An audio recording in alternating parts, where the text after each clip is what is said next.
como un lema, un mantra mío, que es, somos capaces de construir nuestras propias oportunidades. A mí siempre me ha hecho ruido ese tema de que las oportunidades llegan una sola vez, de que si el tren pasa ya no vuelve a pasar. Eso a mí me genera unas disonancias espantosas en la cabeza. ¿Por qué las oportunidades pasan una sola vez?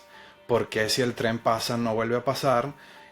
¿Por qué no me puedo hacer yo mi propio tren? El foco tiene que estar en crecer antes que en organizar. Y sé que eso suena contraintuitivo y sé que eso suena caótico, pero es lo que pasa en los emprendimientos. Si no crecemos al comienzo, pues no vamos a tener suficiente pulmón para sostener la organización. En concreto, estaba trabajando para BNP Paribas, que es el banco francés, el banco más grande, por capitalización creo que es el banco más grande de Europa. Ellos dirigían la plataforma de financiación de Apple aquí en España, ¿no? Entonces yo dirigí la plataforma de onboarding, la plataforma de contratación de la financiación para dispositivos Apple, de iPhone, iMacs, etcétera, tanto a nivel de tienda física como a nivel de e-commerce. Cuando eres un emprendedor que viene a una empresa, ellos no te están trayendo para que emprendas en su empresa. Ellos te están trayendo para que cumplas un rol. Hay gente que arranca a trabajar en empresas grandes su carrera y después monta un negocio y quiere trasladar todo lo de la empresa grande a su pequeño negocio, y eso no funciona. O sea, puedes caer en unos niveles de frustración enormes y gastar innecesariamente en cosas que no son necesarias. No comparar tu rol en tu emprendimiento con tu rol en tu nuevo empleo, yo creo que son básicamente los switches fundamentales que uno se tiene que pasar. José Ortega, en Propulsores Podcast, por fin. ¿Cómo estás? Por fin. Bueno, bien, gracias Marcos, gracias por la invitación, por tenerme aquí y bueno, vamos a ver qué tal sale. Mira, en verdad, bueno, yo creo que lo mencionaba en episodios anteriores. Complicada la agenda de la gente para hacer ese tipo de cosas. O sea, y de hecho, creo que dentro de estos primeros 10 episodios que estoy planificando para lo que es el inicio del podcast, obviamente tú estabas ahí en esa lista. Y desde julio más o menos, o sea, hoy estamos grabando en diciembre y desde julio más o menos, en verdad estaba el episodio eh, en la lista. Pero bueno, ha sido complicado. También eres parte de los primeros episodios también online. Y justamente porque, bueno, no estás en Caracas, no, a diferencia de los otros episodios. Estás en España, tenemos diferentes usos horarios, entonces ha sido complejo también coordinar esa agenda. Pero cool, en verdad, que se dio. En verdad que genial, por fin. Eh, Creo que también lo mencionaba en eso. Creo que es un episodio para mí bastante especial también, creo por la relación que tenemos ya de hace mucho tiempo. Eh, la gente obviamente no lo sabe, pero esto es nuestra segunda vez que tenemos una especie de episodio de un Sí, podcast. sí, sí, sí. Nosotros en pandemia, justamente tú te habías ido a España y forzosamente te habías quedado en España. Y tratamos como que, bueno, tener un espacio, algo para hacer mientras tanto pasaba la pandemia, pero no volvernos locos. Y bueno, tuvimos una especie Un ahí intento, sí. un intento de un podcast que se llamaba Qué buen tema. A mí me gustó mucho, en verdad, ese intento. No, Me pareció era súper muy cool. buena idea y yo creo que debimos haber seguido, pero bueno. 100%, 100%, pero creo que, bueno, tú justamente también seguiste haciendo cosas con esto, con podcast, con evidentemente contenido enfocado en empresas, negocios. Y bueno, ahora por acá con propulsores y bueno, qué grato tenerte acá. No, no, qué bueno, qué bueno. Y de nuevo, gracias. Yo creo que este tema de iniciativas de hablar un poquito más calmadamente de emprendimiento, negocios, todo este tipo de cuestiones, cómo es la vida, sobre todo porque lo veía en algunas de las entrevistas que hacías, eh, la vida de las personas que están detrás de todo esto, ¿no? Porque muchas veces somos personas anónimas que estamos haciendo que todo pase, y ahí es donde yo creo que está el valor agregado máximo de todo eso que luego la gente ve en la calle, ¿no? De repente somos usuarios o consumidores de algún producto en concreto y estamos acostumbrados a una marca, estamos acostumbrados a unos valores de marca, un montón de cosas, pero no sabemos qué hay por detrás. Y por detrás está un montón de personas que logran todas esas cosas que al final para nosotros son geniales. Y bueno, yo creo que está bien también darle un poquito no lo digo por mí en concreto, pero sí de las entrevistas que he visto tuyas, creo que vale mucho la pena saber qué es lo que hay en la cabeza de toda esa gente que hace eso posible, ¿no? Entonces está muy cool y yo estoy hiper agradecido, Marcos, porque me hayas invitado al podcast. Y es que justamente en función de eso, lo interesante de lo que hasta ahora han sido estos episodios es justamente, sí, entender las motivaciones, lo que ha llevado a la persona a lo que está haciendo ahora, ¿no? O sea, a veces uno está en piloto automático y anda por la vida medio tratando de resolver muchas cosas, pero a veces uno cuando va un poquito en lo profundo ve que en verdad estas personas que uno tiene como que también un poquito puede ser idealizadas o puede ser como que dentro del foco de admiración, uno dice, oye, pero esa persona también tiene estas dolencias, pasó por estas experiencias y eso lo transformaron en eso.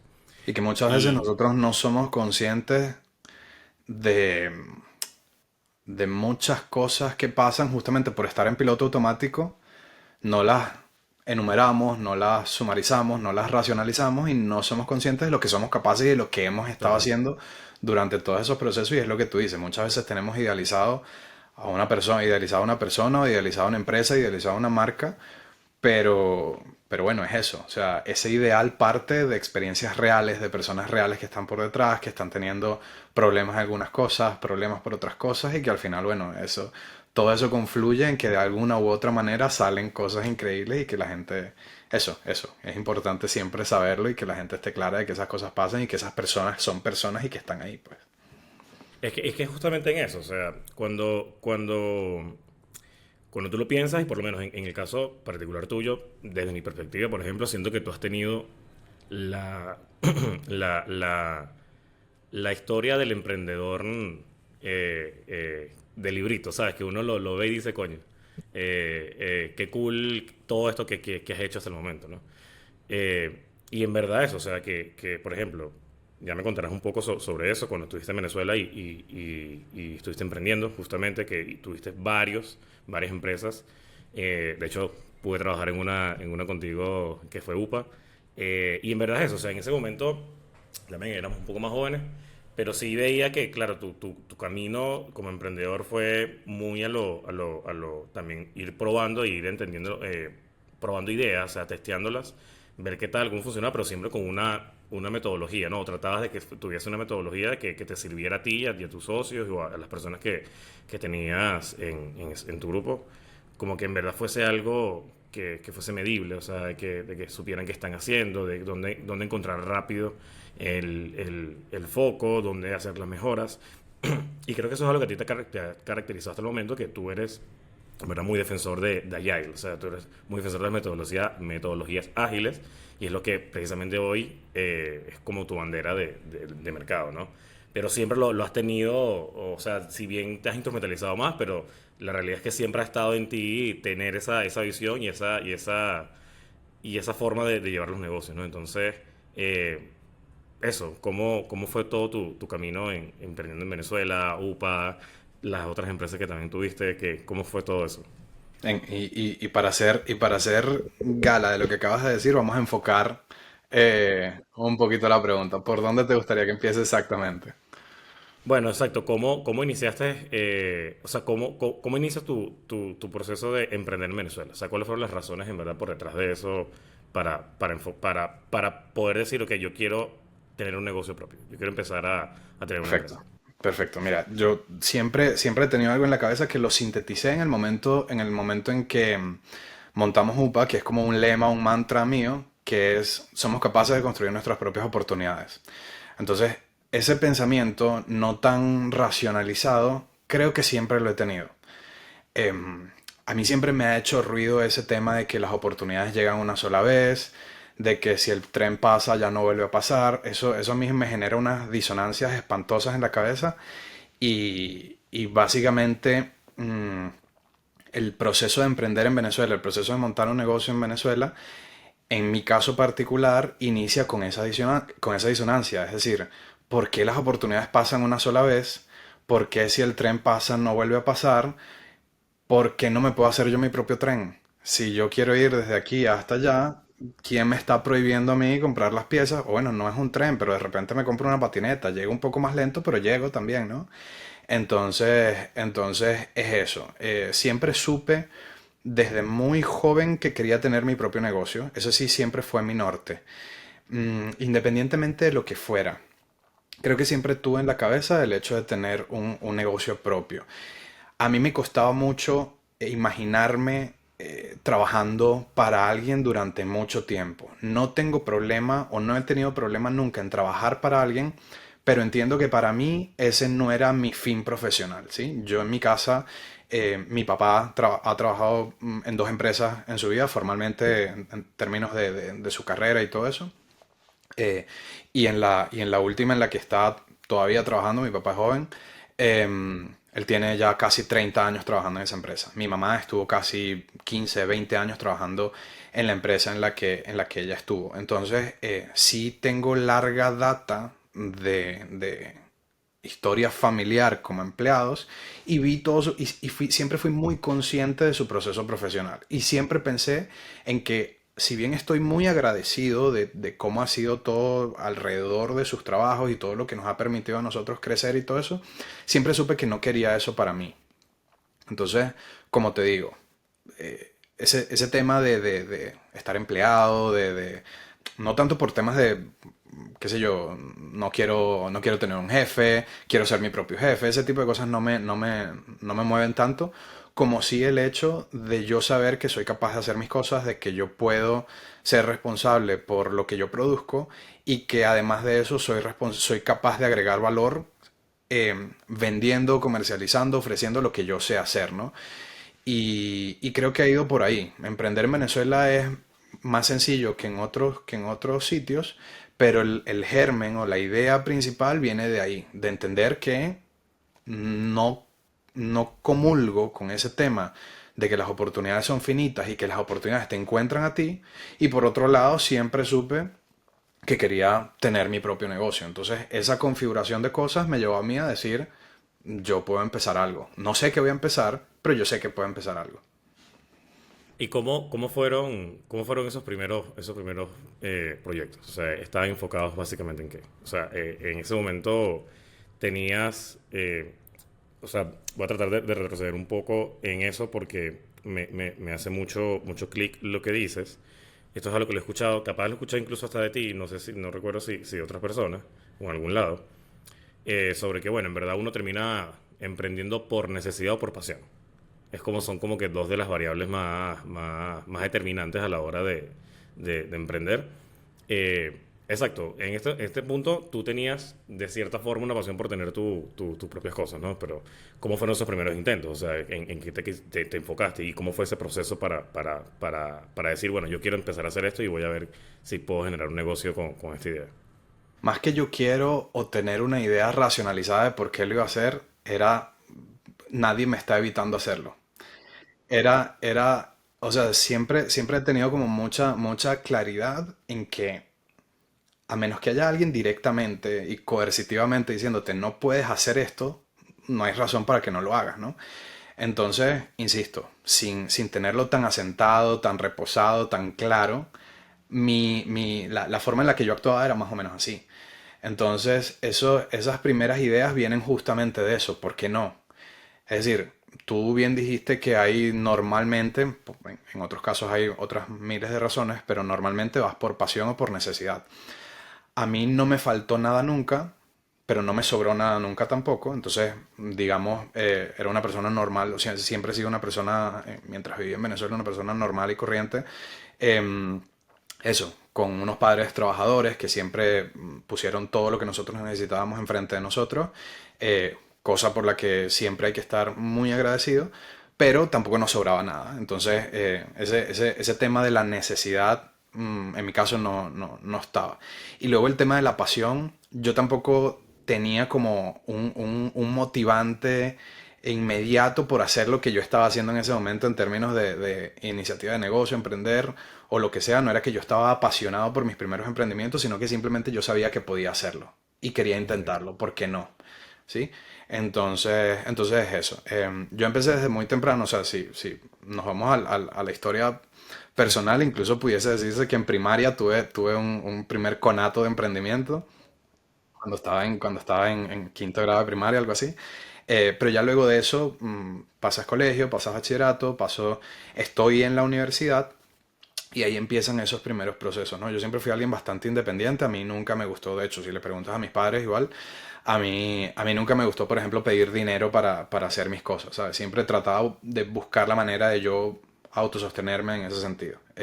Mis padres, por supuesto, que a veces me daban dinero y tal, pues sabían que era un adolescente joven en la universidad que necesitaba dinero para hacer las cosas básicas, pero nunca lo pedí y normalmente no era algo que estaba en mis temas, en mis rutinas diarias, ¿no? Lo que sí estuvo siempre era que buscaba la manera de yo generar dinero. Por ejemplo, cuando estaba la moda de los Blackberries, yo tuve una inversión inicial, si mal no recuerdo, fue de uno de mis abuelos, que en paz descanse, pues mi abuelo materno, él me prestó un dinero y con eso yo compré forros de BlackBerry, las fundas de los teléfonos y los trackpad, las pelotitas que se usaban para moverte Claro. en el teléfono y tal. Me compré un montón de esas, me acuerdo que las compré por Mercado Libre, un proveedor en Barinas que los vendía al mayor. Entonces compré un montón de cosas de esas y las empecé a vender en la universidad. Recuperé y gané un poco más. Obviamente devolví el dinero que me habían dado al principio y gané un poco más y tal. Entonces, bueno, esa fue como una primera idea en la que empecé a hacer cosas por el estilo. Yo soy técnico medio en informática, o sea, de mi formación, digamos, del colegio. Soy técnico medio en informática y allí pues aprendimos a hacer sistemitas de base de datos muy sencillos, sistemitas de control administrativo, etcétera. Y entonces tuve algunos clientes bastante recurrentes que me pedían cosas muy simples, pero que las hacía y las resolvía y eso también me daba un pequeño sustento en su momento, esos primeros años de universidad. Eh, para alguien que estaba en la universidad eso era más que suficiente, ¿sabes? Luego inicia mi primera idea de temas de páginas web, que fue un desastre, porque esa sí la intenté organizar un poco más, pero no tenía idea de cómo funcionaba un tema de organización empresarial y emprendimiento. O sea, esas palabras todavía no estaban en mi cabeza. Era simplemente yo sé hacer páginas web, voy a buscar clientes para hacer páginas web y ya está. Hice 2 o 3 páginas web, y bueno, hasta ahí, en verdad no tuvo mucho recorrido.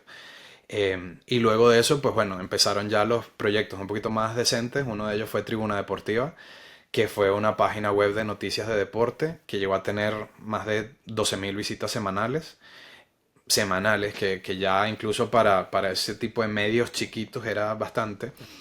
Llegamos a coquetear con posibles personas que querían ofrecer publicidad en la página web.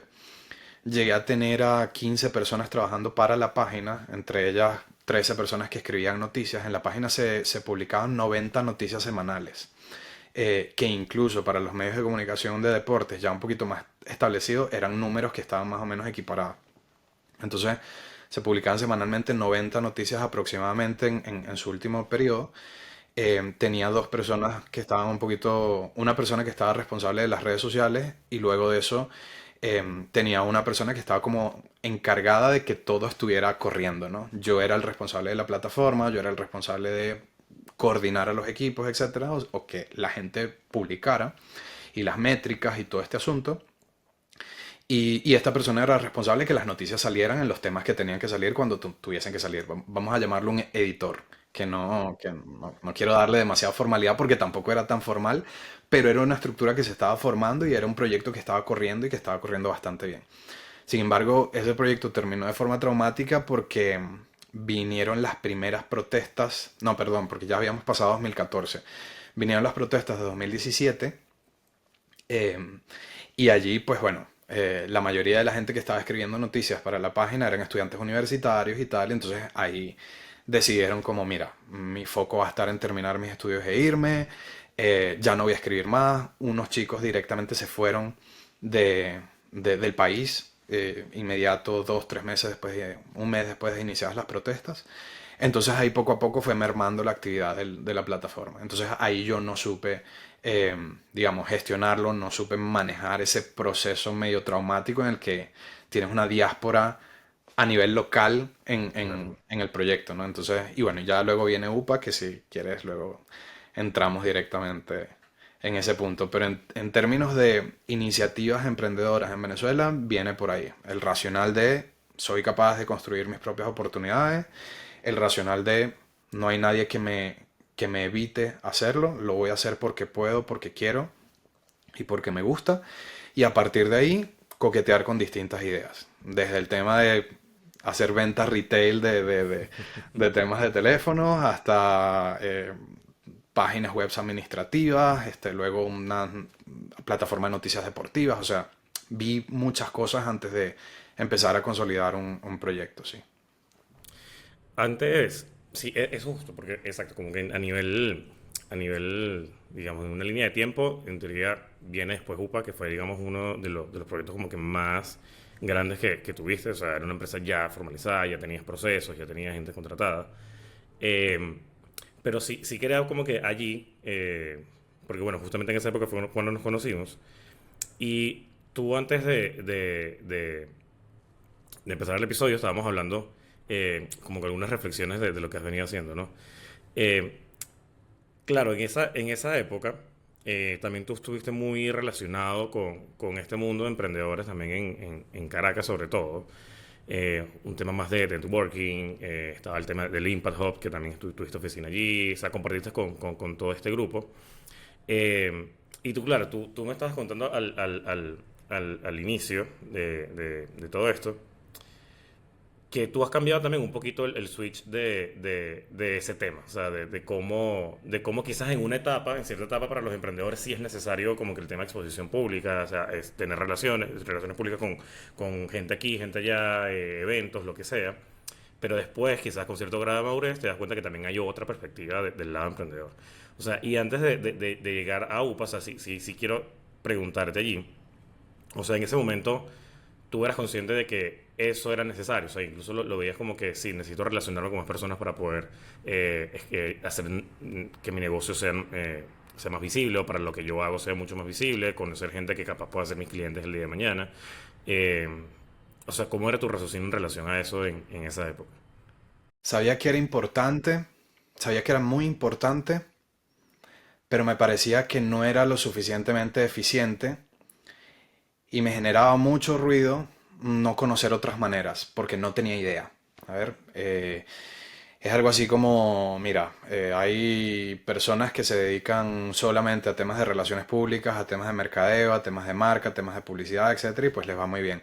Hay otras personas que tienen negocios increíbles, que facturan millones y millones, que no les ha visto la cara nunca y tienen procesos que son inorgánicos, que dependen de eso, de un proceso estandarizado de captación de clientes, etcétera, etcétera, que tienen sus maneras y tienen sus lógicas por detrás y todo eso.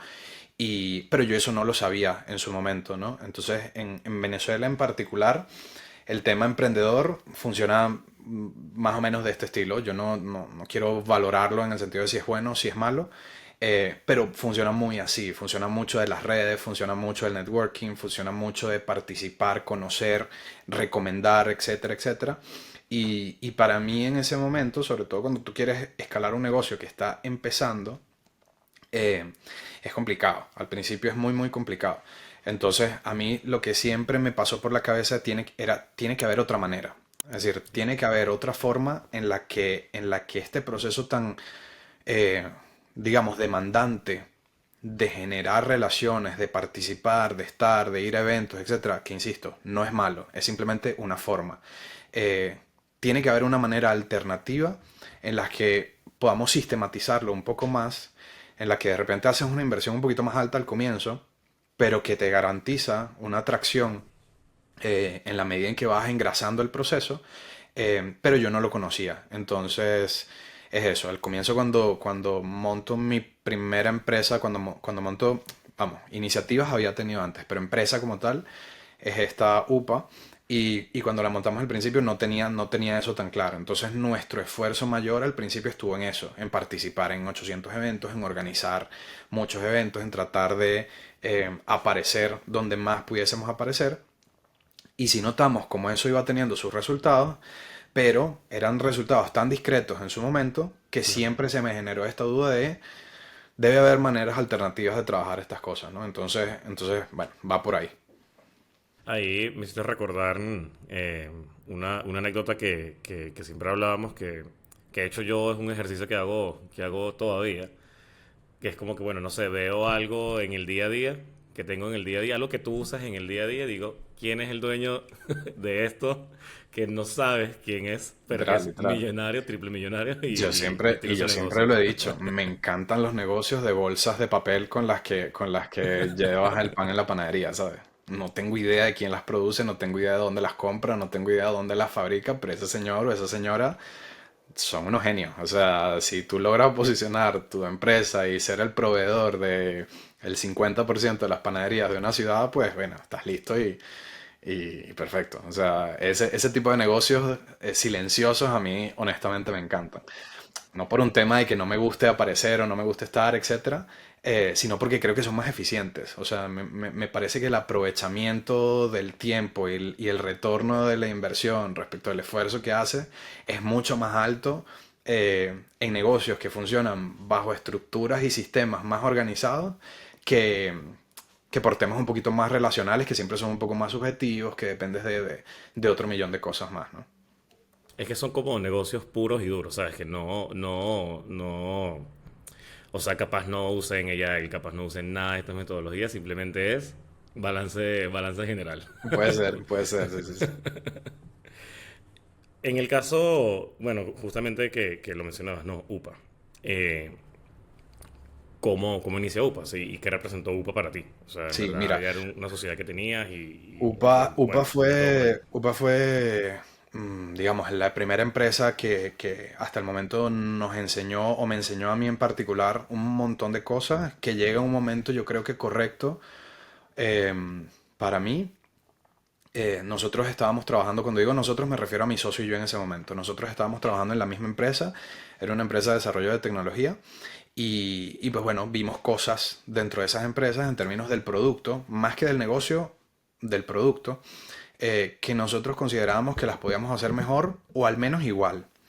Entonces nosotros sí dijimos en ese momento, claro, éramos personas ambos con poca aversión al riesgo y eso es algo que hay que tener muy en cuenta al momento de emprender. Si tú le tienes mucho miedo al riesgo, pues es muy poco probable que hagas algo en términos de iniciativas emprendedoras y todo eso.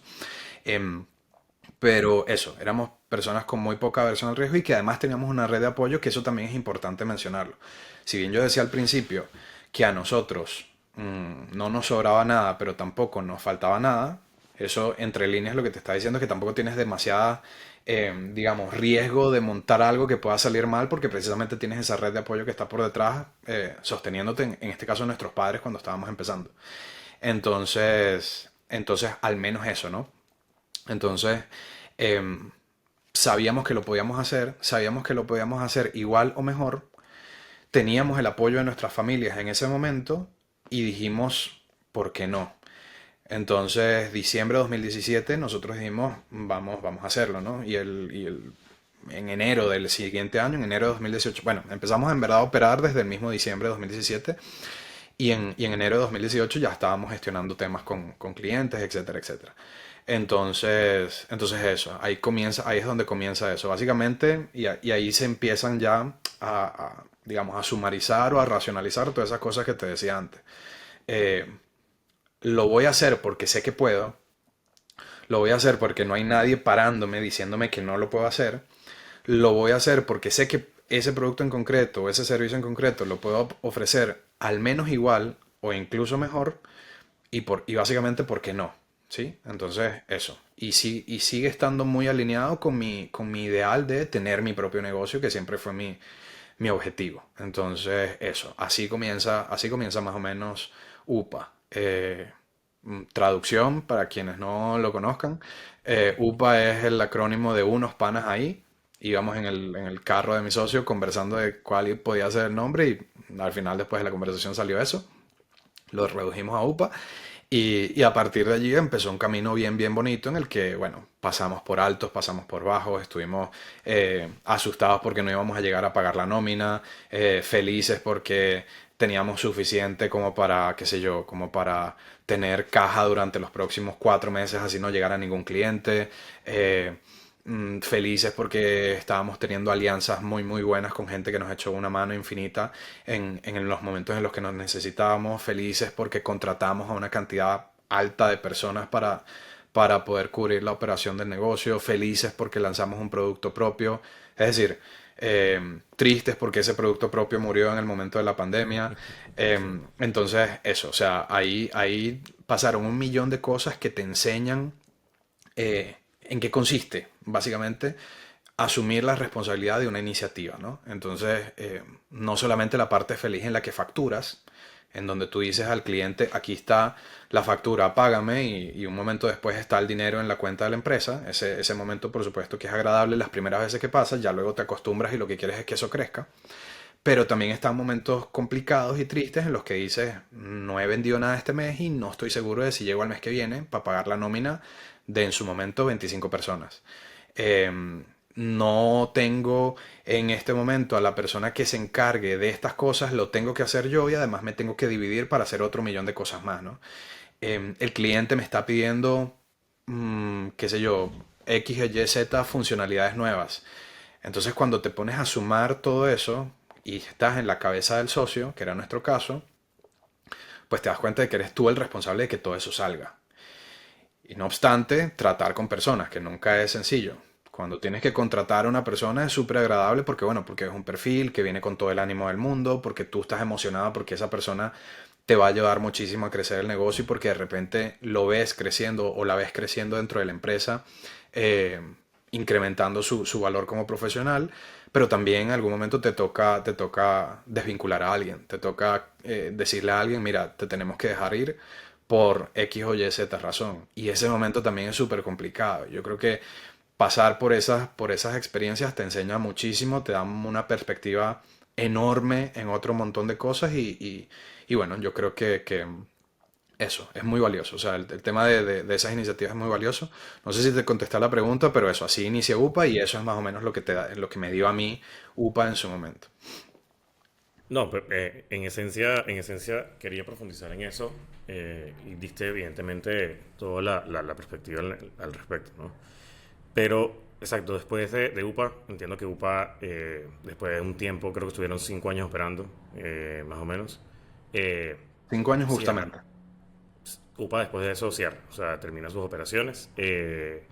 Em, Básicamente, este cierre que te deja a ti, o sea, cómo también transitaste esa decisión, o sea, qué te llevó a eso, o sea, y qué te dio a cambio, ¿no? Porque también te da un output directo de, bueno, mira, sí, cerramos, pero también me llevo esto como aprendizaje de la empresa.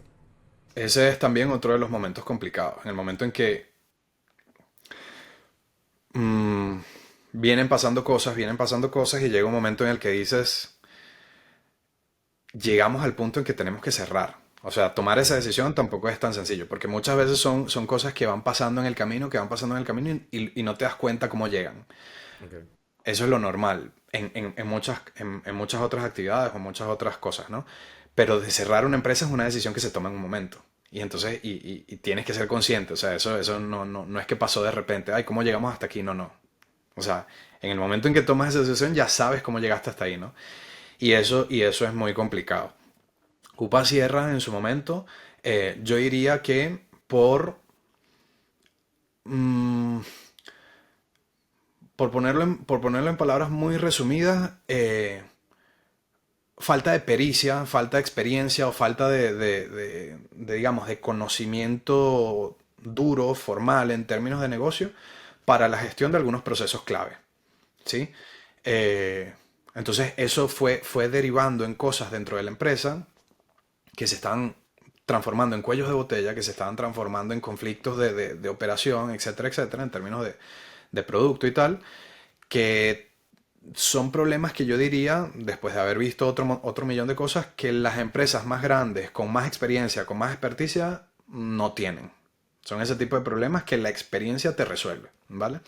Y por otro lado, con nuestros socios, con mis socios, eh, eran dos personas para el momento del cierre, sí había un conflicto de visión a largo plazo. Entonces, teniendo toda esta carga que venía pasando en la empresa, y luego, bueno, ¿cómo entendemos estos problemas que tenemos hoy y a dónde queremos ir a partir de ahora? Ahí hubo cierta discrepancia en a dónde estábamos viendo cada uno el objetivo a medio y largo plazo del negocio. Entonces ya cuando hay un conflicto de visión, pues ahí claramente no hay largo plazo ni medio plazo. Entonces ahí la decisión es básicamente, mira, tenemos que, no vemos las cosas del mismo modo, tenemos que parar aquí, ¿vale? Entonces eso es complicado. Por ejemplo, nosotros, cuando monté UPA, mi socio era uno de mis mejores amigos, es uno de mis mejores amigos. Y seguimos siendo muy amigos a día de hoy. Y eso es complicado separarlo también. Entonces, ese es uno de los momentos complicados en los que tú dices como que, bueno, mira, por un lado somos amigos, por el otro lado tenemos un negocio que estamos decidiendo voluntariamente terminar. Y eso es uno de los aprendizajes más grandes que te deja este tipo de experiencias, ¿no? El saber separar las cosas. Porque problemas vas a tener en el camino, problemas infinitos vas a tener, o incluso muy profundos vas a tener en el proceso del desarrollo de tu iniciativa, pero es muy importante que las personas con las que estás asociados tengan también esa claridad de mente de decir una cosa es esta y otra cosa es esto otro. Una cosa es el trabajo y otra cosa es la amistad. Una cosa es cómo tratamos a este cliente desde el punto de vista del negocio y otra cosa es cómo tratamos, qué sé yo, qué temas personales, ¿sabes? Entonces, eso es uno de los aprendizajes más grandes que te deja esta experiencia y que al final yo siempre lo recomiendo. O sea, el escoger un socio, el decidir tener un socio, todo ese proceso es un tema que es complejo y que hay que tomárselo muy en serio. Yo, por ejemplo, tengo familia que está en este momento intentando montar negocios y de repente me pregunta, mira, estoy pensando en asociarme con esta persona y yo, cuidado, piénsatelo bien, las tablitas básicas de pros y contra tienes que hacerlas una vez. Después de que la termines, tienes que hacer una tabla de pros y contras de cada uno de los elementos que pusiste en cada lado de la tabla. Y después de eso repites el mismo ejercicio 10 veces. Si después de las 10 veces estás seguro de que quieres tener un socio, tenlo. Tenlo, por supuesto, porque tener un socio no es malo directamente, ¿no? Tener un socio es bueno o malo dependiendo de cómo sea el contexto de todo eso. Pero es un tema complicado. A mí, en mi experiencia personal, me fue muy bien. Por lo que te digo, supimos manejar las relaciones personales de las relaciones laborales, tuvimos conversaciones hiper complejas, por supuesto, pero al final se gestionaron bastante bien, tanto así que a día de hoy nosotros seguimos siendo amigos, mi socio y yo, ¿no? Pero eso es una de las enseñanzas que te deja. Lo otro que te deja de enseñanzas, pues ya es directamente en el tema del negocio per se. ¿Qué hice cuando estaba empezando este negocio que no haría empezando este otro negocio? ¿Qué hice en términos de gestión de personas que no haría para gestionar las personas de mi nuevo negocio? ¿Qué gastos hice en esta iniciativa que no haría a día de hoy? ¿Y qué foco le di a mi producto en este momento que no le daría hoy? O sea, ya ahí empiezas si eres una persona, digamos, que quiere hacer este tipo de ejercicios, pues son cosas que vas a evaluar y que vas a poner sobre la mesa, ¿no? Por ejemplo, el tema que estábamos hablando antes de marca, posicionamiento, todo ese tipo de cuestiones, ¿cómo lo gestionaste en tu primera iniciativa y cómo lo quieres gestionar ahora? Porque, insisto, no es ni malo ni bueno, son formas. Pero dependiendo del producto que tengas, dependiendo del tipo de emprendedor y el tipo de persona que seas tú, le vas a dar un enfoque u otro de acuerdo a la experiencia que vas teniendo. Entonces yo creo que va por ahí, Marco. Yo creo que uno de los temas principales, por supuesto, el tema de la sociedad. Yo creo que uno de los temas principales es tema de gastos financieros. Yo mira, he aparecido en entrevistas de radio, cuando estaba allá en Venezuela, en conversatorios, en foros, en eventos a los que en algún momento nos invitaron. Y una de las cosas que yo siempre decía es no nos caigamos tanto a pasiones. Uno de los temas que yo creo que nosotros como venezolanos tenemos que trabajar muchísimo es esa pasionalidad que tenemos alrededor de los temas sin profundizar en las cosas reales aburridas, que son las que al final te sostienen una estructura o que te sostienen una iniciativa, una empresa. La realidad es que más del 90% de los emprendimientos fracasan antes de los primeros 3 años, 3 o 5 años. La realidad es que la mayoría de esos emprendimientos caen por mala gestión de procesos y por mala gestión financiera. La realidad es que no todas las ideas son buenas ni todas las ideas van a terminar bien. Entonces, ese tema de que, bueno, sí, con pasión y con trabajo y con esfuerzo, mira, muy bonito, o sea, eso queda muy bien en los posts de Instagram y en los posts de redes sociales y tal, y ganan bastantes likes y 20 puntos si eres creador de contenidos de ese estilo, pero Si estás montando un negocio, tienes que poner los pies en la tierra. Y tienes que entender qué cosas funcionan, qué cosas no funcionan, qué cosas necesitas aprender y qué cosas necesitas desechar. Y yo creo que ese tema exacerbado de enamorarte de la idea, ese tema exacerbado de la pasión, del compromiso, de la constancia, pararte a las 5 de la mañana y todo te va a ir bien. Esos temas o de aparecer en 500 eventos hablando del futuro y de la transición digital y de un montón de cosas etéreas que al final no te dejan nada, pues evalúa el costo de oportunidad. O sea, mientras estás en un evento hablando del futuro de la robótica y la inteligencia artificial en las plantas de Tesla, pues son 2 o 3 horas, mientras llegas al sitio, ves el evento, te devuelves a tu casa, son 2 o 3 horas que no estás imprimiendo en trabajo real de tu negocio. Que el trabajo real puede ser una conciliación bancaria, revisar las tareas de tu equipo, mandarle 3 correos a los clientes, etcétera. Que eso sí te está dando retorno. Entonces, si quieres ir a hacer networking, perfecto. Si quieres ir a que te conozcan, entregar tus cartas de presentación y a generar llamadas para tu negocio, perfecto. Pero si es el simple hecho de participar en actividades porque son motivadoras y todo este asunto, pues mi recomendación sería, desde mi experiencia, evalúatelas, evalúa el costo de oportunidad y siempre trata de priorizar lo que sí te está generando. Yo creo que ese es otro de los aprendizajes que me dejó a mí en concreto UPA. Nosotros, como te decía antes de la entrevista, antes de empezar la entrevista, nosotros gastamos una cantidad enorme de tiempo en temas relacionales, en temas tal, que yo lo hubiese cortado al 70%. Es decir, yo creo que nos fue bastante útil un 30% y nosotros sabíamos cuál era el 30% útil, que eso es el otro tema. Ese otro 70% eh, era simplemente digamos, la vorágine de cosas que nos empujaban a aparecer, a estar sin una necesidad o un retorno claro de ese tipo de actividades. Uno como emprendedor sabe qué es lo que le funciona para el negocio, uno tiene la intuición de quién puede ser una persona que te agregue valor a tu empresa o tú agregarle valor a otra, que eso también es importante, un banco de favores muy, muy sano. Eh, y nosotros sabemos en qué espacios esas cosas, en qué espacios ocurren esas cosas, ¿no? Entonces, los espacios en los que no tengas esa certeza, no vayas. Preferible que tengas una reunión con tu equipo, hables con ellos, veas cómo están, le escribas un mail al cliente, lo llames por teléfono, le preguntes, epa, ¿cómo va el proyecto? ¿Te están tratando bien? ¿Tenemos todo cubierto? ¿Qué te gustaría ver para el mes siguiente? ¿Sabes? Ese tipo de... Eso sí es más provechoso. Y yo creo que ese es uno entre muchos de los aprendizajes que puedes sacar de esa experiencia. Tú ahí dijiste algo que en verdad me llama siempre mucho la atención.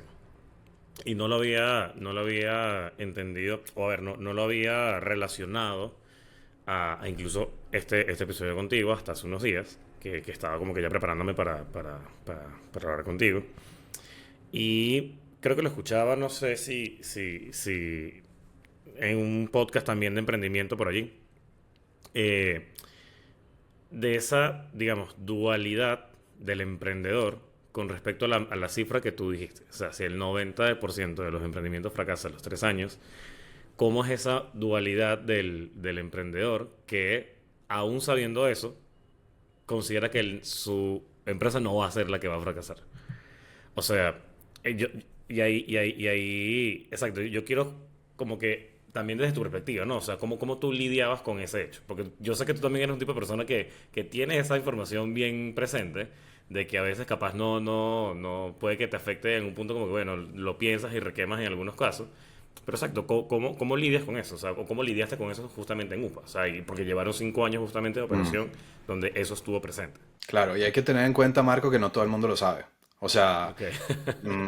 hay que tener en cuenta que mucha gente empieza el negocio y dice, no, mira, sí, vamos a montar una empresa, vamos a montar un puesto de chichas en tal centro comercial, que eso es un palazo, que todo el mundo nos va a comprar chicha, y 3 meses después no ves el puesto. Y bueno, pues, ¿qué pasa? Bueno, que no calcularon reposición de inventario, que no calcularon impuestos de uso del espacio físico, que no calcularon cuánto iba a subir el alquiler de ese puesto en ese centro comercial en los próximos 6 meses, que no calcularon que el proveedor podía aumentar el precio de la canela en los próximos 2 semanas, que no, etcétera, etcétera. Entonces ya los números no dan y cuando los números no dan se te hizo tarde y bueno, no sabías que el 90% de los emprendedores fracasa antes de 3 años, 5 años por no tener claro los números de su negocio, ¿no?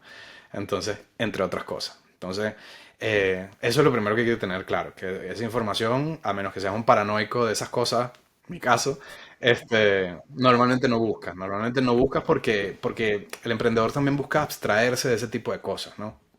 Uno como emprendedor es una persona con poca aversión al riesgo, muy motivada y que es capaz de al menos intentar convencer a la mayor cantidad de gente de que tu idea tiene sentido, ¿sí? Entonces, en esa configuración de cosas tratas de abstraerte del resto de la información que es cierta, pero que no se alinea con eso que tú estás pensando en el momento, ¿no? Entonces, eso por un lado. Y luego en mi caso particular, insisto, como te decía al comienzo, no de una forma racionalizada, hoy la tengo un poquito más racionalizada, pero en ese momento no, tratar de sobrevivir un día más. Es decir, si el 90% de los negocios caen a 3 años, a 5 años, pues no quiero saber cómo voy a estar a 3 años, quiero saber si mañana existo. Si mañana existo, voy bien. Eventualmente tienes que tener planificaciones y objetivos a medio y largo plazo, por supuesto.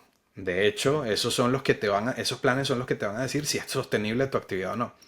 Si tú no planificas a medio plazo, si no haces una proyección, digamos, rudimentaria incluso, de cuántos clientes puedes tener, de qué margen te pueden dejar esos clientes, de cuáles son los costos de adquirir esos clientes, de cuánto me va a costar producir el producto para ese cliente y ese tipo de cosas, eh, y el número a medio y largo plazo no es verde, pues bueno, obviamente no tiene sentido que sigas ahí, ¿no?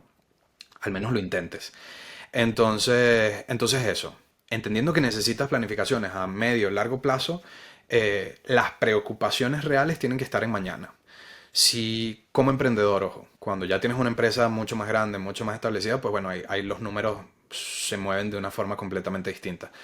Pero como emprendedor yo creo que tu foco está en que, uno, entiendas cuál es tu producto, qué es lo que estás vendiendo y la manera en la que lo estás vendiendo. Em, Dos, entiendas qué problema le estás resolviendo al cliente. Pero sobre estas dos cosas, vender. Y si tienes eso de muy, muy top of mind, si lo tienes muy claro en la cabeza y entiendes que esa venta tiene que ser todos los días, pues entonces las posibilidades de ese 90% se va reduciendo, ¿sabes? No a su totalidad, en ningún caso, pero sí se van reduciendo poco a poco. Y esas posibilidades se van reseteando a medida que van pasando periodos. De repente, 90% mueren en los primeros 5 años, pero resulta que 60% mueren en los siguientes 5. Y resulta que 30% mueren en los siguientes 5 más. Entonces, bueno, tienes una posibilidad de no existir de aquí a 15 años de un 30%, ¿sabes? Entonces, es eso, o sea, al final lo que estás haciendo es que día a día estás reduciendo las posibilidades de que tu negocio fallezca.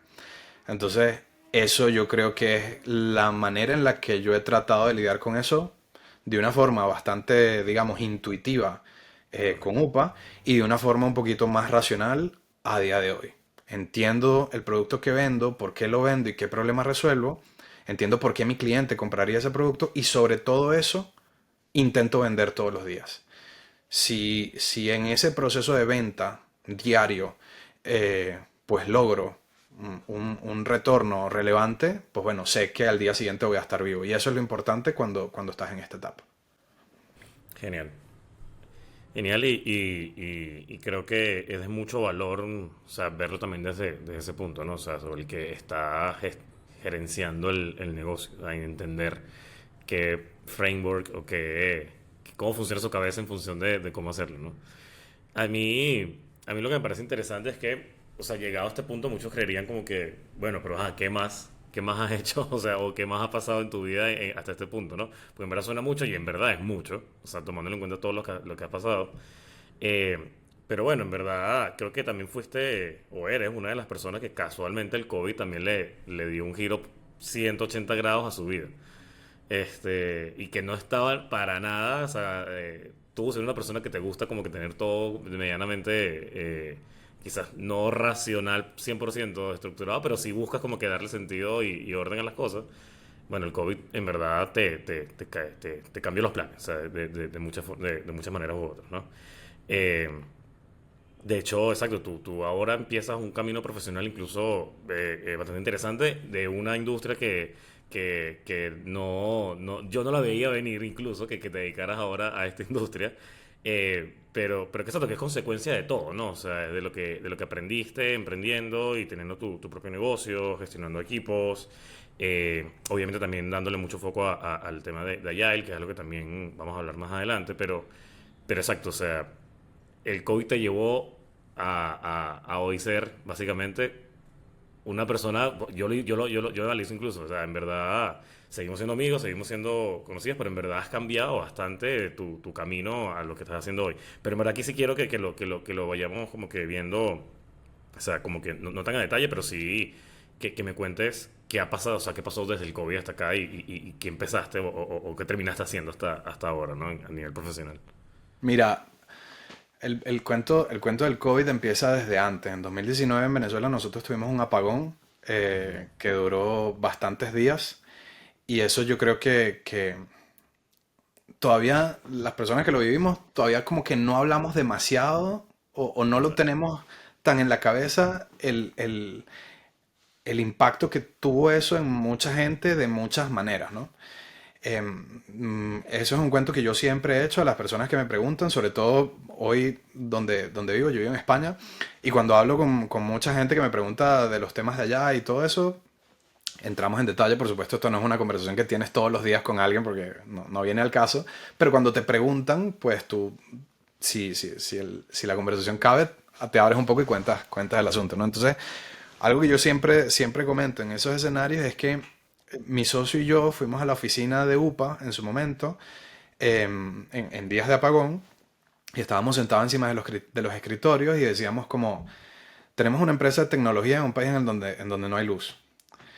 Entonces, esa frase que no me acuerdo si la dije yo o la dijo mi socio, independientemente de cómo haya sido, fue una frase que se me quedó a mí marcada. Y es un tema justamente de cómo asumes el riesgo de las cosas que pasan, o de las cosas que podrían pasar. Nosotros no teníamos en la cabeza que podía venir un apagón. No teníamos en la cabeza ni siquiera cómo gestionar esa situación en términos de los empleados, porque en ese momento teníamos empleados ya. Em, Tenemos varios empleados, pues, al menos más que nosotros dos. Entonces, sí, ahí viene el primer choque de que tienes que tener algún tipo de escudo, algún tipo de coraza, algún tipo de cosas a eso que no está en el plan, a eso que no tienes manera de predecir, que no tienes manera de planificar, que no tienes forma de asumir mm, previamente. Entonces, ese ejercicio, esa práctica, ese entrenamiento, yo creo que a mí me funcionó bastante con el tema del COVID. Cuando yo me vine a España, en teoría, el plan era ir y volver a Venezuela y cae el COVID en medio. De hecho, yo llego 15 días antes de que decreten el estado de alarma aquí y que se cierre todo. Entonces, pues bueno, ahí básicamente fue exactamente lo mismo que en el apagón. Por supuesto, con las distancias de todo lo que pasó y todo. Y la tragedia que fue el COVID. El apagón también, pero el COVID todos sabemos lo que pasó. Entonces, yo creo que ese fue un tema para el que ya venía con cierta, digamos, predisposición gracias a haber pasado el tema del apagón. Es como, bueno, estoy en una situación que no controlo, que no sé qué va a pasar.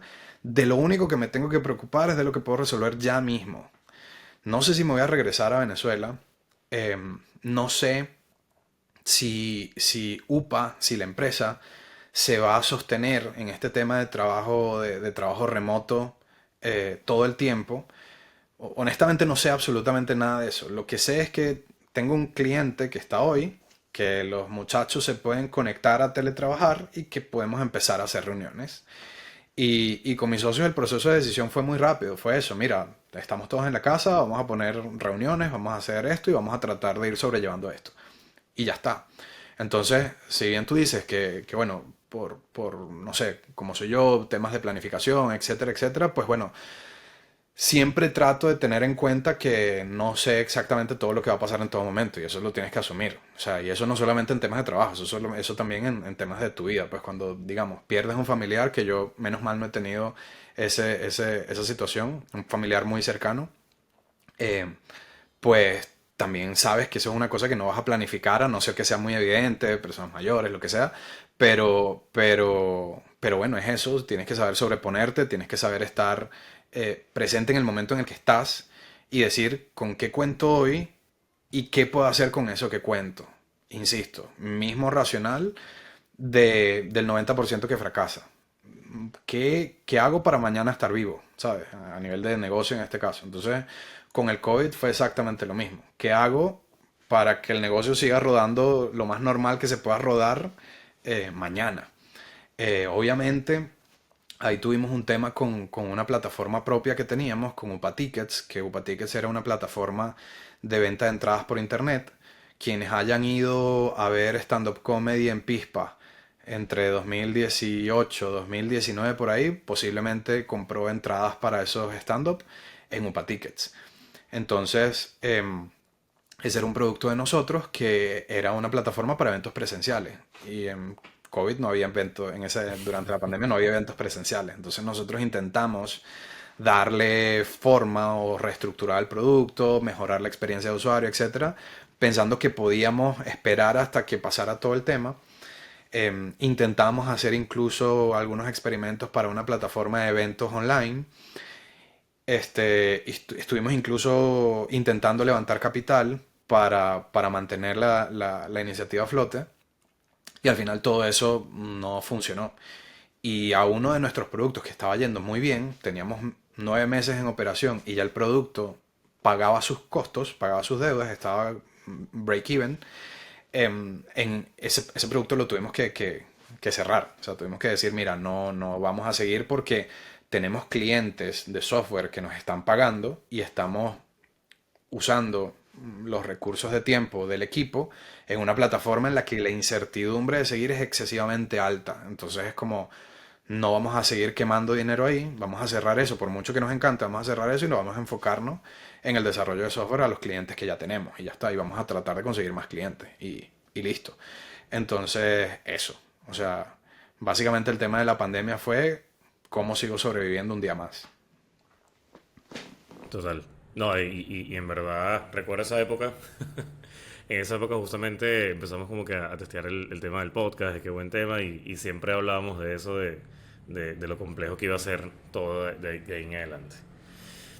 Pero bueno, o sea, para bien o para mal, o sea, al final tu vida a España también te abrió otras puertas, ¿no? Te permitió conocer otro tipo de cosas que hoy, digamos, han marcado lo que has hecho, ¿no? O sea, de hecho, eh, tú básicamente pasas, o sea, de alguna forma u otra, esto que siempre se dice en todo este tema del mundo emprendedor, de que, bueno, cuando pasas de ser tu propio jefe, o pasas de ser tu propio digamos, tu propio, sí, el dueño de tu propia empresa, también ingresas al mercado laboral nuevamente, pero siempre, o sea, cuando lo hablábamos, tú lo veías con mucha ilusión también, o sea, porque estabas entrando también en una industria bien interesante que no nos imaginábamos que estuviese allí, pero o sea, iniciaste tu camino en fintech, en banca.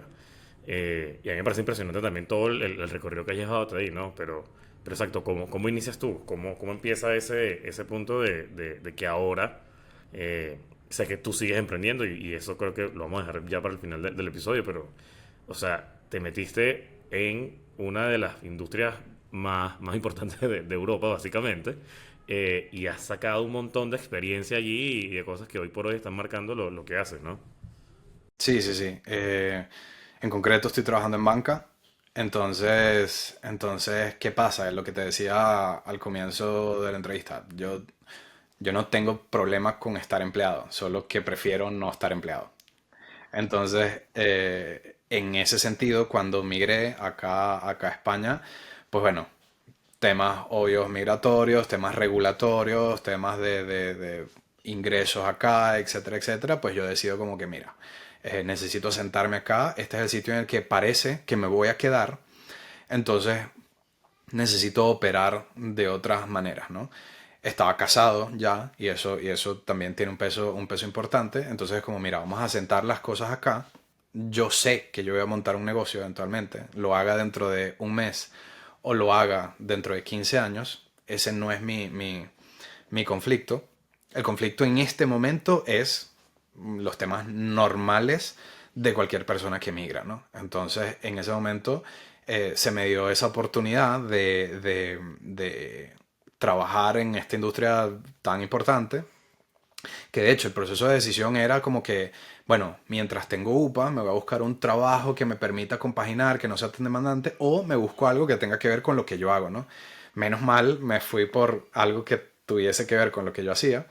Y en ese sentido yo creo que tuve el privilegio de eso, de que se me presentara esa situación en la que las personas que me contrataron en ese momento, el banco que me contrató en ese momento, en concreto el banco más grande de España, me dicen como, mira, nos gusta tu experiencia, el hecho de venir de emprendimiento, el hecho de haber recogido toda esa experiencia previa, el hecho de haber pasado por todo lo que has pasado en las situaciones en las que la has pasado, pues nos da la señal de que lo puedes hacer bien con nosotros y tal, y bueno, yo asumí esa oportunidad. Entonces nada, fue bien y ojo, esa era la entrada, ¿no? Allí yo descubrí este sector, el sector bancario, y el sector bancario me pareció un sector hiper complejo desde el punto de vista tecnológico y desde el punto de vista de gestión de proyectos, que es a lo que yo me dedico. Y en todo este contexto yo ya reposo la idea y digo, si yo soy capaz de gestionar de forma eficiente y exitosa, productiva, proyectos de tecnología dentro del sector bancario, la replicabilidad de esto en otros sectores es altísima y el nivel de complejidad en otros sectores tengo la impresión de que puede ser un poquito más bajo. Me puedo estar equivocando, pero tengo la impresión de que puede ser un poquito más bajo. ¿Por qué? Porque el sector bancario te pone unos retos increíbles en términos regulatorios, en términos de gestión del riesgo, en términos de gestión del fraude, en términos de qué tanta fricción tienen los clientes con el uso de los productos bancarios. A día de hoy estamos en entornos 1000% digitalizados y sabemos que hay algunas barreras de entrada en la digitalización.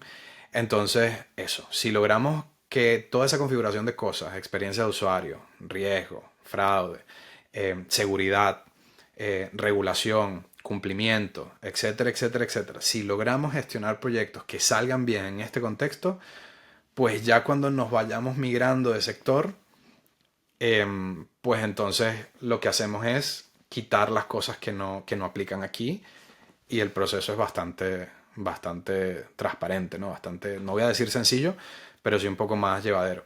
Entonces eso, ahí escogí me gustó el sector bancario y decidí profundizar allí, ¿no? Después, bueno, he tenido más experiencia, no sé si quieres entrar por ahí, pero eso, básicamente eso. Llegué, decidí formalizarme acá, entendiendo que eventualmente iba siempre a montar una empresa y, y bueno, nada, a ver qué tal salía. A ver, exacto, lo interesante es que no solo estuviste, exacto, en un solo banco, también pasaste hacia otro donde también pudiste volver a comparar, ¿no? Tener nuevos puntos de comparación en la misma industria. ¿Cuáles han sido los proyectos que más te han interesado? Incluso, a ver, sé que trabajaste en unos bien grandes, ya estando en Europa, pero exacto, cuáles fueron directamente esos proyectos y cuáles fueron los que más te interesaron aunque no hayas participado directamente en ellos, de toda la operación que tiene un banco en Europa?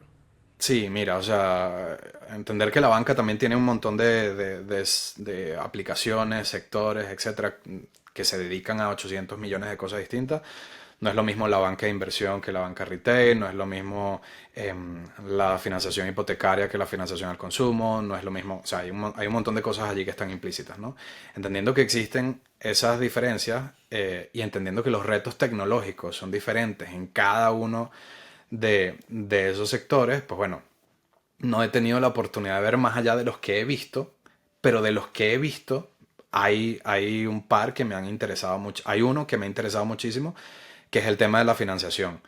En concreto el tema de la financiación por lo que implica desde el punto de vista económico, tanto para un banco, que al final los bancos viven de el interés que pagan los clientes sobre el dinero que se les presta, y luego de eso, el tema, digamos, el dilema moral, ético que hay detrás de las personas que asumen una deuda, ¿no? Estás en condiciones de asumir una deuda, y eso es uno de los debates que yo siempre tengo internamente y que he compartido también con otras personas y compañeros de trabajo. Estás en condiciones reales de asumir una deuda, y qué está haciendo el banco o qué está haciendo el regulador para asegurarse que tú no te estés configurando para el fracaso. Es decir, que cuando tú asumes una deuda no estás firmando una sentencia no voy a decir de muerte, pero sí de penalidad, ¿no? Entonces esos son un poco de las cosas que más me han llamado la atención. Trabajé en un producto de financiación de una empresa bastante grande a nivel mundial. En concreto, estaba trabajando para BNP Paribas, que es el banco francés, el banco más grande, por capitalización creo que es el banco más grande de Europa. Y en su sucursal aquí en España, ellos dirigían la plataforma de financiación de Apple aquí en España, ¿no? Toda la plataforma con la que se solicita la financiación, se otorga la financiación al cliente, la llevaba este banco, aquí en el país. Entonces yo dirigí la plataforma de onboarding, la plataforma de contratación de la financiación para dispositivos Apple, de iPhone, iMacs, etcétera, tanto a nivel de tienda física como a nivel de e-commerce. Entonces eso, o sea, primero descubres todo lo que está implícito en la gestión de la financiación, a nivel de evaluar el riesgo del cliente, a nivel de prevención y gestión posterior del fraude, a nivel de experiencia de usuario, lo que te decía al comienzo, de cómo hacemos que este proceso sea lo más sencillo posible, lo más claro posible, lo más transparente posible, cómo cumplimos con todos los requisitos que nos pone la regulación para poder poner en manos del cliente un producto financiero, cómo negociamos con el cliente, que en este caso era Apple, cómo negociamos con Apple eh, el producto que se le está poniendo a sus clientes, porque al final cuando alguien va a una tienda Apple no le interesa el proceso de financiación, le interesa el iPhone.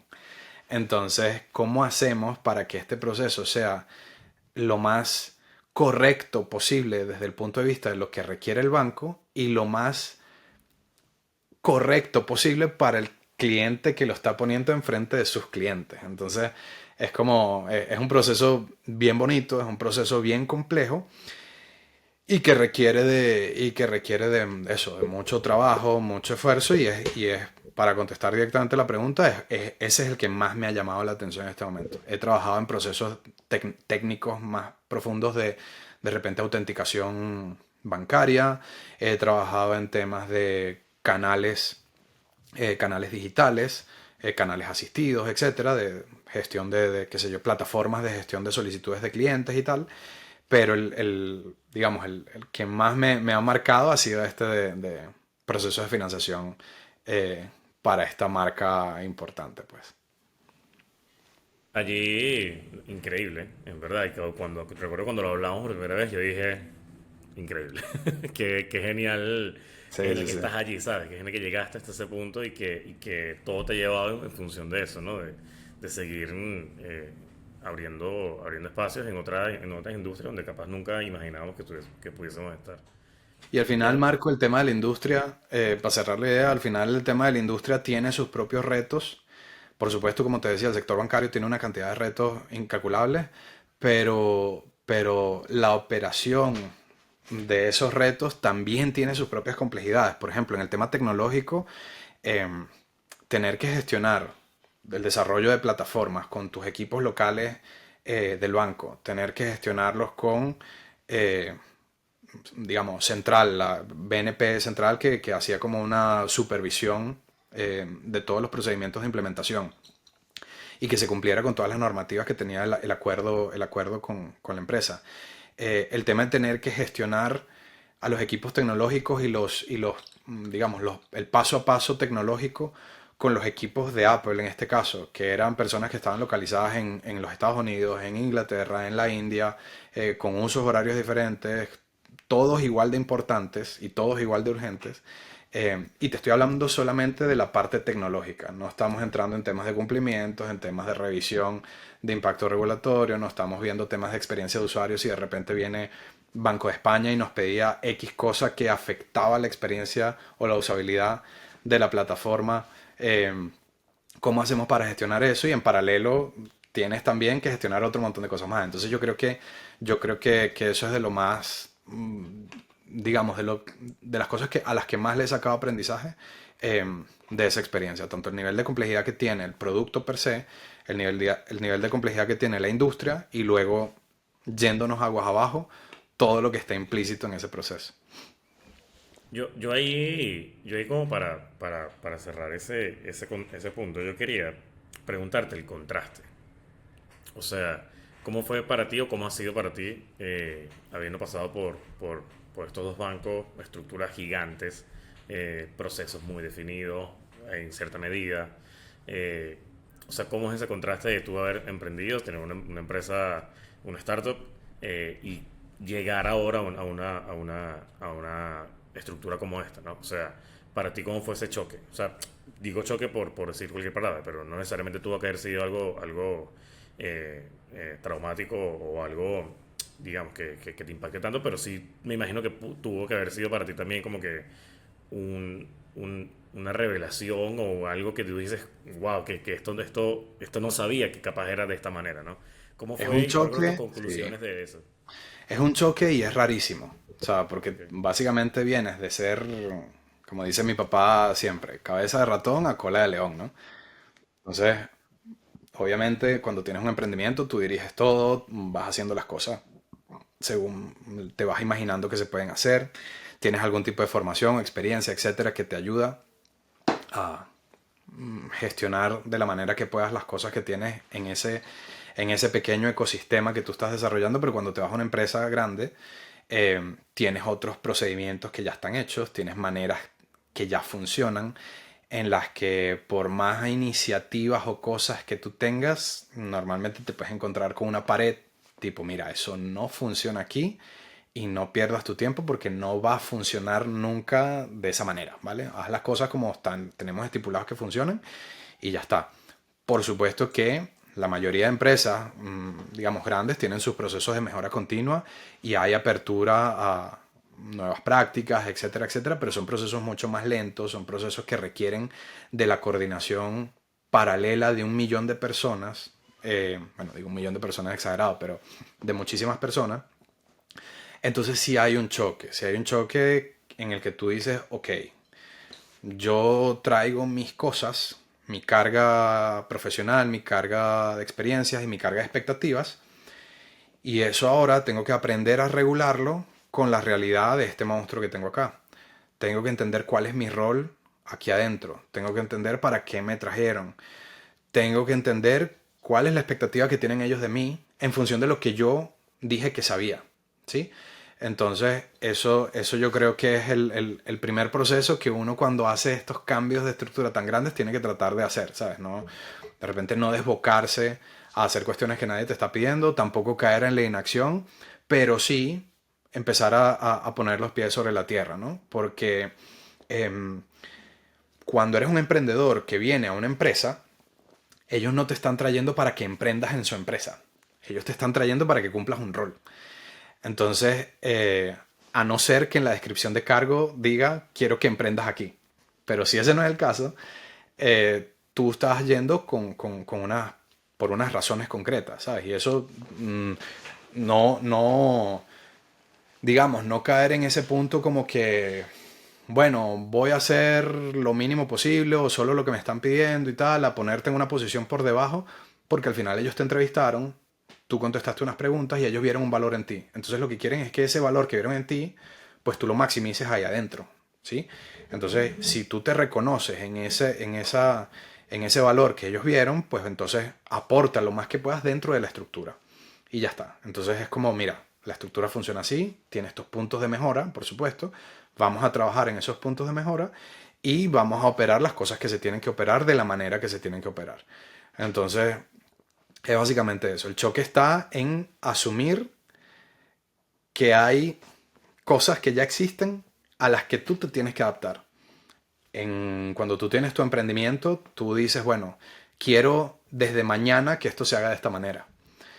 Cuando entras a una empresa que ya tiene sus equipos, que tiene sus cuestiones, tú no llegas a decir esas cosas. Tú evalúas si la puedes hacer. Tú dices como, bueno, mira, este es mi equipo, en el caso de que dirijas equipo, este es mi equipo, esta es la estructura de la empresa, esta es la cadena de mando, estas son las personas que están interesadas en este proceso o en este producto concreto, y tenemos que buscar en este aspecto concreto la manera de hacerlo más eficiente, coordinando con todos esos que acabamos de mencionar. Entonces ahí tienes que pausar un poquito más y tienes que decir, mira, vamos a hacer las cosas distintas, ¿no? Entonces eso en comparación con el tema del emprendimiento. Básicamente es entender que estás en un sitio distinto, que hay maneras, pero que tú tienes cosas para agregar, lo único es que tienes que hacerlas de una forma distinta. Y también entender que,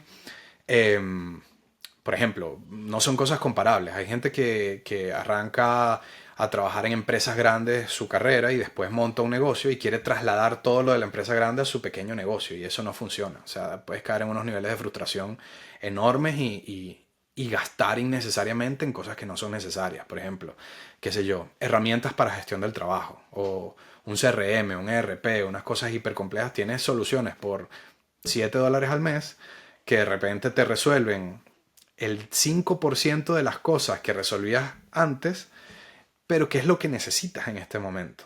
No necesitas contratar SAP o Salesforce por $15,000 la hora.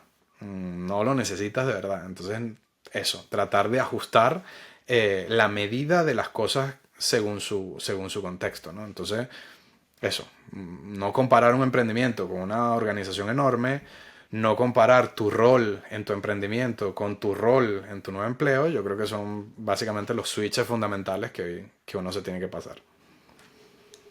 Eso me marcó mucho, justamente eso, ¿no? O sea, las dos perspectivas. O sea, porque sí se nota mucho, o lo he visto de personas que vienen de empresas muy grandes, que han trabajado toda su vida en empresas gigantes y cuando quieren emprender es como que traerse esa estructura hacia acá y no encaja. O sea, no hay Sí, tanto sí, sí. espacio para A trabajar ver, ese hay proceso. cosas que necesitan porque justamente lo que te decía en concreto de UPA, de que había temas que con experiencia y expertise se podían resolver, eso sí.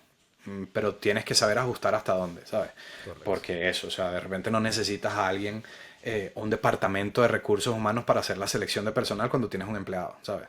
Es como, oye, mira, haz tú la contratación, busca tú el perfil, busca tú a la persona con la que hagas más feeling, porque no deberías estar gastando en eso en este momento. El Correcto. mayor gasto debería estar localizado en otro sitio. Entonces, básicamente eso. O sea, si son cosas que necesitas, hacerlas en el momento en que las necesitas y no antes. Porque es lo que decimos, el foco tiene que estar en crecer antes que en organizar. Y sé que eso suena contraintuitivo y sé que eso suena caótico, pero es lo que pasa en los emprendimientos. Si no crecemos al comienzo, pues no vamos a tener suficiente pulmón para sostener la organización. Entonces eso, muchas veces las cosas son caóticas, muchas veces las cosas parecen estar desorganizadas, pero es el devenir que luego va a terminar en que aprendas de tu negocio, entiendas a tus clientes, vendas, etcétera, etcétera, y luego con todo ese bagaje ya tú puedes decir, vale, ya vendí bastante, he logrado estas cosas, he crecido más o menos así, ahora es momento de que yo organice esto para burocratizar de la buena manera, burocratizar y meterle la tracción necesaria a este negocio para que pueda crecer a una empresa, ¿sabes? Sí, escalar. Y ahí he empezado a buscar escalar la Básicamente, operación, básicamente. evidentemente. Nada, José, buenísimo. De verdad increíble todo esto hasta donde te ha llevado. En verdad, estas reflexiones son bastante buenas. Creo que, sobre todo enfocadas en este punto, ¿no? El emprendimiento, las empresas grandes, las estructuras, procesos. Creo que en verdad me hace mucho sentido de la forma en cómo lo ves. Y creo que justamente hoy también, además de todo esto, tú con tu espíritu de seguir emprendiendo, de seguir buscando y creando tus propias oportunidades, eh, estás de alguna manera otra vez retomando tu camino como emprendedor, ¿no? Y bueno, justo hace consonancia con este tema, ¿no? De los procesos, de cómo ayudar a las empresas y a los negocios a a ordenar un poco el backlog, ordenar un poco el detrás de cámara. Sí. Pero bueno, ¿qué estás haciendo de nuevo en relación a todo esto de Agile, de metodologías ágiles, que ahora tienes un nuevo negocio, estás montando una nueva empresa justamente enfocada en esto, ¿no? Sí, o sea, ya no lo llamo iniciativa, ya es directamente una empresa. Estoy montando una empresa de consultoría en gestión ágil y calidad de proyectos. Ese es básicamente el propósito de la empresa. Estoy eso, haciendo consultoría a clientes que necesitan mejorar y hacer más productivos los procesos del trabajo tecnológico de sus empresas, ¿no? Muchos equipos saben que tienen algunos problemas para gestionar su flujo de trabajo, pero no saben cómo abordarlos. Entonces ahí es donde directamente entramos nosotros. Un poquito identificar procesos, entender esos procesos, identificar dónde están los desperdicios de esos procesos y tratar de ir cortando poco a poco, haciendo transiciones, por supuesto, sostenibles y realistas para esos equipos de trabajo de tecnología que necesitan mejorar sus procesos de trabajo, valgan la redundancia.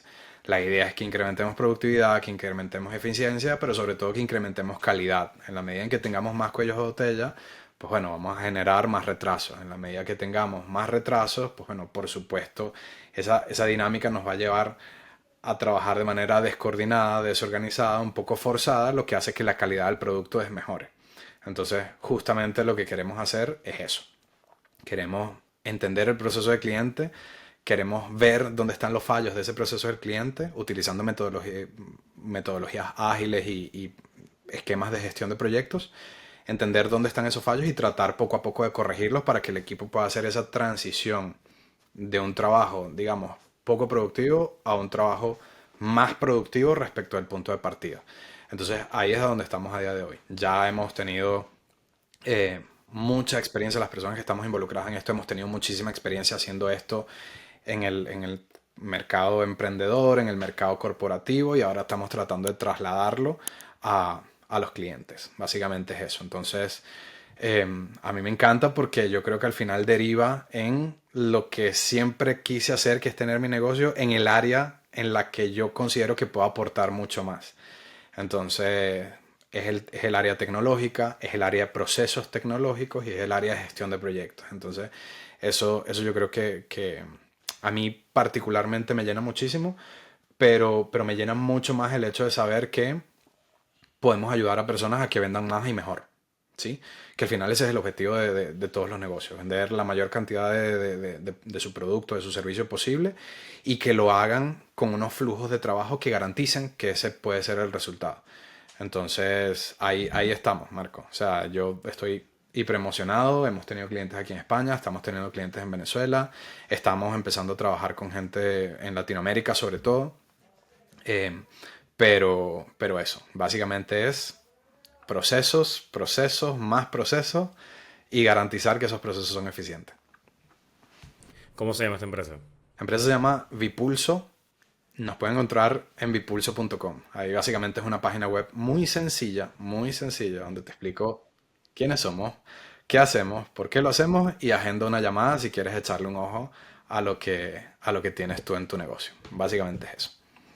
Genial, genial. Vamos a estar echándole un ojo. Y bueno, que también, justo también tienes un podcast que está justamente también entrevistando personas bien Sí, increíbles sí, sí. de alta talla en diferentes industrias, diferentes roles. Y justo también va en consonancia con esto que estás haciendo ahora. Sí, sí, es un tema todo alineado a asuntos de procesos, ¿no? A mejorar procesos, que es lo que nosotros estamos buscando.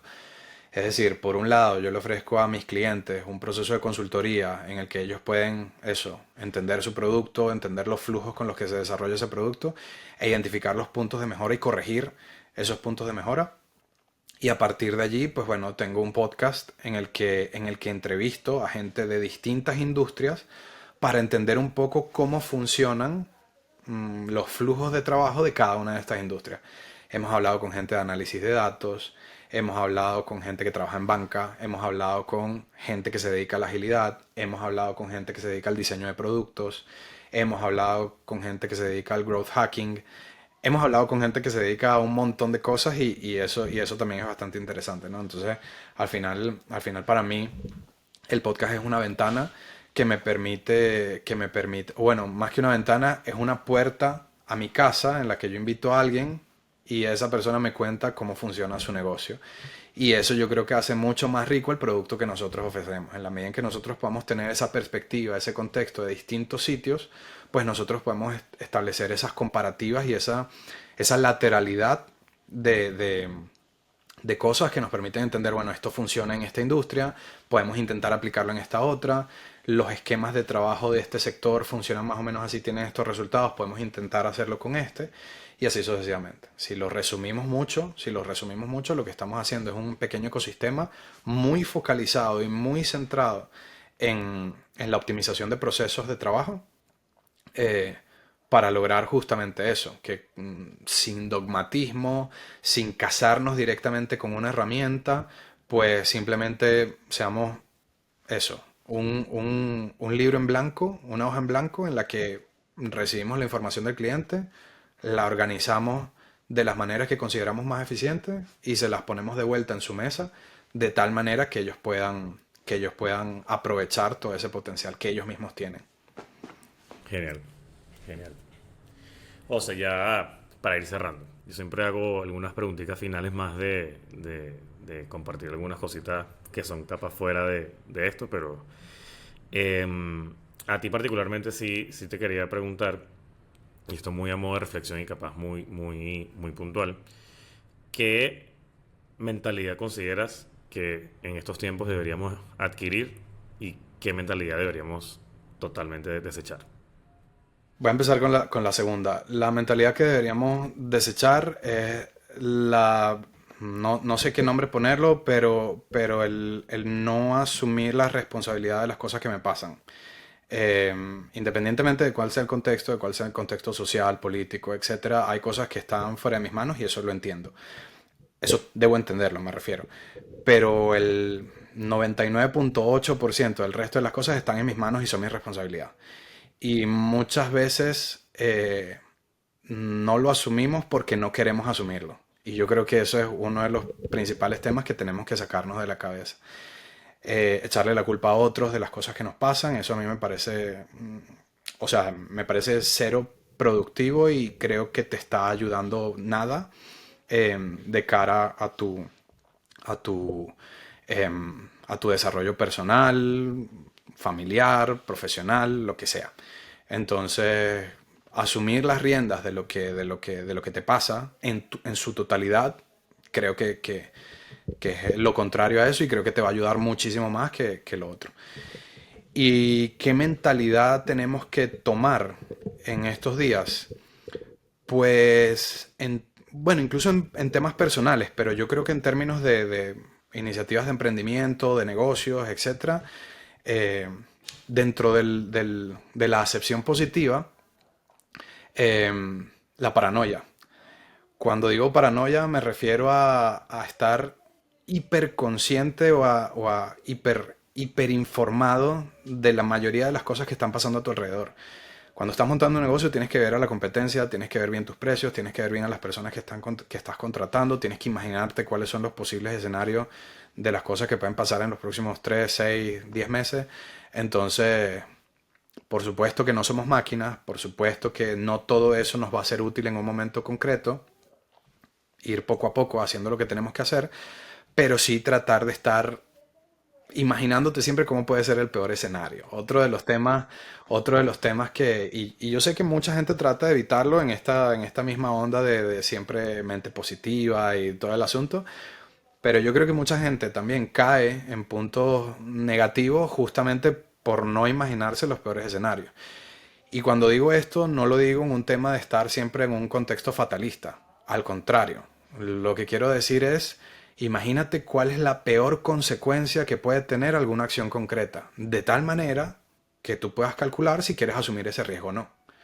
Entonces, si tú sabes que caminar por una calle concreta a X hora de la noche incrementa tus posibilidades de que te pase algo, pues bueno, tú sopesas, ¿no? Tú dices, bueno, ¿qué es lo peor que me puede pasar caminando por ahí? Bueno, lo peor. Entonces, bueno, no camino por ahí. Ahora, si lo peor que me puede pasar en una situación concreta en verdad no es tan grave, inténtalo y lo haces, ¿sabes? O sea, si lo peor que puede pasar es que te digan que no, pues bueno, ¿cuál es el problema de que lo hagas? ¿Sabes? Entonces, si lo peor que te van a decir es que no. Y lo mejor es que te digan que sí y el resultado puede ser grandioso. Entonces es como, ¿sabes? No, es eso. O sea, tener esa paranoia y imaginarte cuál es el peor escenario posible de tal manera que tú calcules si puedes asumir ese riesgo o no. Perfecto. Em, una película que recomiendes. Uf. Estaba, es que me da risa porque estaba ayer hablando con mi mejor amigo y estábamos hablando de películas, haciendo un ranking de películas y series preferidas.